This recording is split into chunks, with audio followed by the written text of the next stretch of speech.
जया तंत्र मंत्र केंद्र में मैं आप सबका हार्दिक स्वागत एवं अभिनंदन करता हूं। मेरे प्रिय भाई बहनों, आपने एक से एक अद्भुत साधनाएं सुनी होंगी, लेकिन ये जो साधना आज मैं बताने जा रहा हूं अमृता देव कन्या की, ये आपने कभी नहीं सुनी होगी। पूरे यूट्यूब पर खंगाल लेना, मेरे हिसाब से तो नहीं है अभी तक।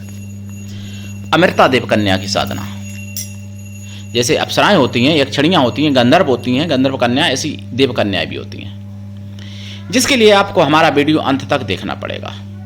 यदि आपने हमारा चैनल अभी तक सब्सक्राइब नहीं किया है तो लाल वाली बटन दबाओ और घंटी बजा दो। कोई शुल्क एवं चार्ज नहीं कटेगा। आप हमारे वीडियो को फेसबुक पर, व्हाट्सएप पर, ट्विटर अकाउंट के माध्यम से और इंस्टाग्राम पर अधिक से अधिक शेयर करें। लाइक और कमेंट करना भी आपका धर्म है। दुनिया में जिसका कोई नहीं, मैं उसका हूं।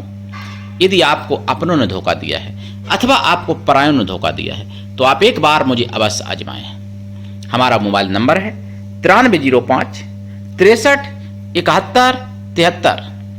बात करने का टाइम भारतीय टाइम के अनुसार दिन में दोपहर 12 बजे से 2 बजे के बीच का है। यदि आप सच्चा, पवित्र, निस्वार्थ दिव्य प्रेम पाना चाहते हैं अथवा देना चाहते हैं तो आपका स्थान मेरे लिए मेरे प्राणों से भी करोड़ों गुना ऊपर है। मैं राष्ट्रीय अध्यक्ष कृष्णा दल एवं महामंडलेश्वर आप सबसे निवेदन करता हूं, यदि आप मानवतावादी हैं अथवा आप सनातनी हैं तो मुझसे जरूर जुड़ें। यदि आप में योग्यता हुई तो मैं आपको पदाधिकारी भी बनाऊंगा अपने संगठन कृष्णा दल में। ये कृष्णा दल हमारा, आपका, सबका एक परिवार है। आप देश विदेश में, विश्व के किसी भी कोने में रहते हैं, किसी भी जाति धर्म से हैं, कोई दिक्कत नहीं। आप हमारे दिए हुए ज्ञान से भरपूर लाभ उठा सकते हैं। अपने चैनल के माध्यम से आयुर्वेदिक, ज्योतिष शास्त्र, तंत्र मंत्र, तीर्थ त्योहार, सत्संग, प्रवचन, कुछ राष्ट्रवादी खबरें डालता हूं और साधनाएं डालता हूं, और आगे भी ऐसे ही आप तक पहुंचाता रहूंगा। लेकिन आप मेरी आवाज बनिए, सनातन धर्म की आवाज बनिए। आप सबका चैनल है, अकेले हमारा नहीं है। अपना चैनल समझिए इसको, और आप हमारे परिवार के हो, मैं आपका हूं। मेरे प्रिय भाई बहनों, अमृता देव कन्या ये सब कुछ दे सकती हैं, वो तो देती हैं, लेकिन अमृत भी देती हैं। अमृत भी दे सकती हैं, जिसको पी के अमर भी हो सकता है व्यक्ति। इनका नाम ही अमृता देव कन्या है, और पूरे यूट्यूब पर खंगाल लेना, कहीं नहीं मिलेगी। तो अमृता देव कन्या सारे सुख दे सकती हैं, मनचाहा विवाह से लेके, नौकरी से लेके, प्रमोशन से लेके, और सभी प्रकार से विजय प्राप्ति से लेके, सभी प्रकार के लोग बस में करने से लेके, सब कुछ आपको दे सकती है अमृता देव कन्या। और इनको जो है आप मतलब देवी के रूप में पूजा हुए आप देवी के रूप में इनको सिद्ध किया जाता है, और सब कुछ प्राप्त करा सकती हैं अमृता देव कन्या। सारे दुख नष्ट कर सकती हैं, ऐसा कोई दुख नहीं जो ना नष्ट कर सकें। सारे सुख दे सकती हैं आपको, ऐसा कोई सुख नहीं जो ना दे सकें। बहुत पावरफुल शक्ति देव कन्या होती हैं अमृता देव कन्या। बहुत देव कन्याएं हैं, अनेकों देव कन्याएं हैं, और ये इनकी पूजा पद्धति मंगोलिया शासन में नष्ट कर दी गई थी, जो मैं आज बताने जा रहा हूं। लेकिन उससे पहले मैं जिहाद के बारे में कुछ बता दूं। मुझे सुदर्शन चैनल पर पता चला 26 सितंबर 2024 में शाम को पता चला, रात में, छत्तीसगढ़ में एक मुस्लिम पकड़ा गया। बोतलें भर रहा था पानी की, थूक थूक के। मतलब पहले बोतल में थूक देता था, उसके बाद हम पानी से भरता था। दूसरी बोतल में भी थूक देता था, उसके बाद हम पानी से भरता था। हिंदुओं, थूक कैसा लगेगा स्वाद में? अगर सेकुलर हिंदुओं, दूसरे का थूक खाने से क्या फायदा? तुम्हारे मुंह में भी तो थूक है, सेकुलर हिंदुओं।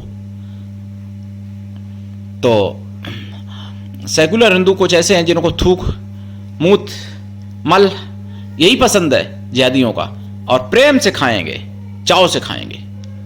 जो सेकुलर हिंदू हैं खाते हैं और आगे भी खाएंगे।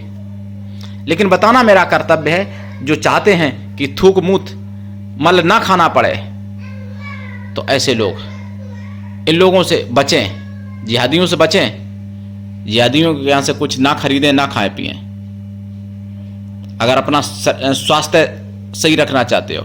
दूसरी बात, मुझे मुद्दा में पता चला था बिंदास बोल में, सुदर्शन चैनल पर, 26 सितंबर 8 बजे। भारत में हजारों बल्कि लाखों मिनी पाकिस्तान बन चुके, ठीक। भारत में कर्नाटक में अगर माननीय सर्वोच्च न्यायालय ने कह दिया, यानी मतलब उच्च न्यायालय ने कह दिया, अगर जज साहब ने कह दिया मिनी पाकिस्तान, तो उनको माफी मांगनी पड़ी, झुकना पड़ गया जज साहब को, जबकि झुकना नहीं चाहिए था, माफी नहीं मांगनी चाहिए थी। उन्होंने कुछ गलत नहीं कहा, मैं उनका पूर्ण समर्थन करता हूं और मैं ऐसे जजों के लिए समर्पित भी हूं। और सुप्रीम कोर्ट के बारे में मैं क्या कहूं, वैसे टाइम नहीं है, बहुत बड़ा सुप्रीम कोर्ट है भैया, मुख्य न्यायालय है, सर्वोच्च न्यायालय है, वैसे टाइम नहीं है मर्डर केस तक के मुकदमा सॉल्व करने के लिए। लेकिन जज साहब पर कार्रवाई करने जा रहे थे सुप्रीम कोर्ट वाले जज, हाई कोर्ट के जज के ऊपर, क्योंकि उन्होंने मिनी पाकिस्तान कह दिया, मुस्लिम नाराज हो जाएंगे। अब उनसे ये पूछा जाए सुप्रीम कोर्ट के माननीय मुख्य न्यायाधीश से कि विदेश से या अपने भारत से जो आतंकवादी हैं वो कितना रुपए कितनी फंड देते हैं। भाई देते तो होंगे ही कुछ, तभी तो उनका पक्ष करते हैं। सत्य कहने की अगर क्षमता नहीं है तो न्याय क्या कर पाओगे।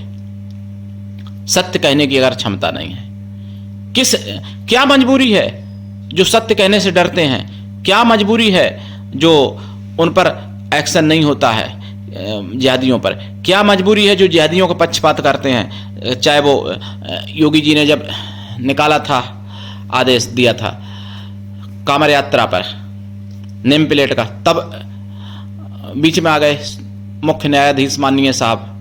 हाई कोर्ट के जज ने कर्नाटक में अगर सच्चाई बोल दी तब बीच में आ गए और उन पर एक्शन लेने की व्यवस्था कर ली। तो क्या मजबूरी है, क्या दबाव है विदेश से आतंकवादियों से, क्या दबते हैं, डरते हैं कि कोई रुपए आता है, मोटी रकम आती है, पता नहीं। ये सभी जनता को पूछना चाहिए, भारतवासियों को पूछना चाहिए और स्वतंत्रता पूर्व को पूछना चाहिए। मैं कोई उनकी आलोचना नहीं कर रहा हूं। मुख्य न्यायाधीश एक मेरे लिए धर्मराज का रूप है।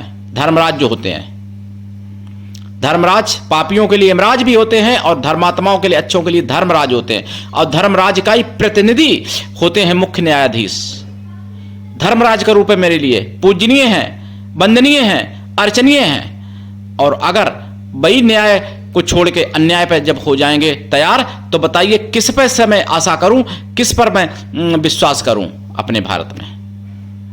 और उनकी मजबूरी क्या है, क्या कोई खतरा है आतंकवादियों से, क्या आतंकवादियों से धमकी मिली है कुछ, क्या या फिर आतंकवादियों ने कोई मोटी रकम दी है, क्या हर महीना रकम आती है, क्या एक बार दे दी गई और आपसे लिखवा लिया गया कि आप जिहादियों का, मुसलमानों का विरोध नहीं करोगे, सच नहीं कहोगे, सच्चाई भी छुपाओगे। क्या है मजबूरी, पूछनी चाहिए।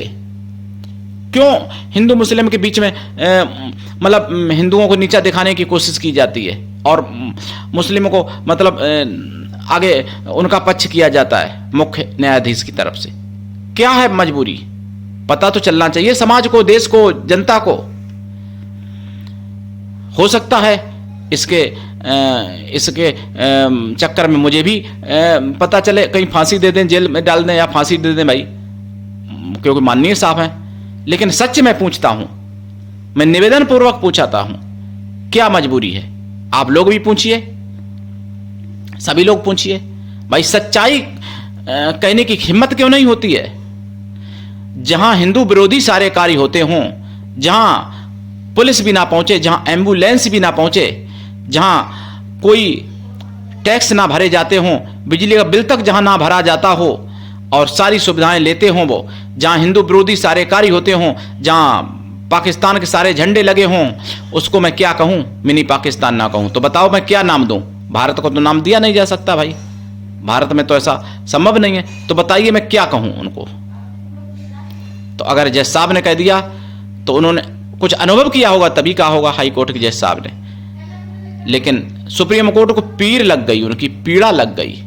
सुप्रीम कोर्ट वाले जज साहब बेचैन हो गए कि उनके प्रियजनों की बुराई कैसे कर दी, उनके प्रियजनों के निवास को मिनी पाकिस्तान कैसे कह दिया। क्या है जज साहब से पूछना चाहिए।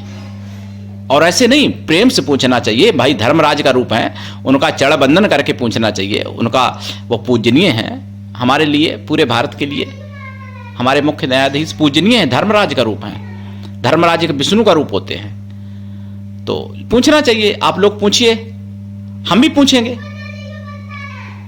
मेरे प्रिय भाई बहनों, अमरता की साधना मैं बता रहा हूं। और बहुत प्रकार का जिहाद हो रहा है, बहुत प्रकार का जिहाद हो रहा है, और बहुत ज्यादा जिहाद हो रहा है। रेल जिहाद तो डेली खबर आ रही है सुदर्शन चैनल पर। आज हुआ यहाँ हुआ, कल वहां हुआ, परसों वहां हुआ, मतलब डेली डेली रेल जिहाद हो रहा है, डेली। तो उनके बारे में क्या कहोगे? उसके बारे में मुख्य न्यायाधीश ने अभी तक कुछ नहीं बोला है, क्योंकि भाई नाराज हो जाएंगे प्रियजन, इसलिए नहीं बोलेंगे साहब। लेकिन बोलना चाहिए, सत्य को स्वीकार करना चाहिए, सत्य को कहना चाहिए। जानते हुए भी सत्य को अगर नहीं मानोगे तो एक दिन बांग्लादेश जैसी अगर स्थिति बनेगी तो माननीय, पूजनीय, वंदनीय, अर्चनीय मुख्य न्यायाधीश मेरे धर्मराज भगवान, आप भी नहीं बचोगे।